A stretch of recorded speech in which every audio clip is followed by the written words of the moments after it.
राम राम. फुलवाती बनवण्यासाठी सरक्यांचा कापूस घेतलेला आहे. कापूस निवडून सरक्या वेगळ्या करून घेऊ. कापूस 2-3 वेळेस पिंजून घेऊ. कापूस पिंजल्यामुळे सॉफ्ट वाती बनतात.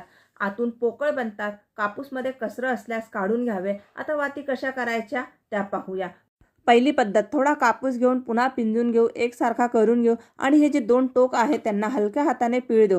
चॉकलेटसारखा आकार देऊ आणि दोघी टोक एकत्र करून पुन्हा पीळ देऊ. फुलवातीचे जे देठ आहे थोडं जाड व मोठं करण्यासाठी कापूस घेऊन दुधाचा हात लावून पीळ देऊ. वात तयार झाली. दुसरी पद्धत, थोडासा कापूस घेऊ, एकसारखा करून घेऊ. अशा प्रकारे मोकळा करून चारी पदर एकत्र करून वरती एकत्र झालेल्या कापसाला पीळ देऊ. फुलवातीचे देठ एकसारखं करण्यासाठी कापूस घेऊन दुधाचा हात लावून पीळ देऊ. तर बघा किती सुंदर फुलवात तयार झालेली आहे. अशाच सगळ्या फुलवाती करून घेऊ. फुलवाती तुपात भिजवण्यासाठी साजूक तूप गरम करून घेतलेलं आहे. त्यामध्ये फुलवात भिजवून प्लेटमध्ये ठेवू आणि अर्धा तासानंतर सगळ्या फुलवाती आपण बरणीत भरू. आहे ना सोपी पद्धत.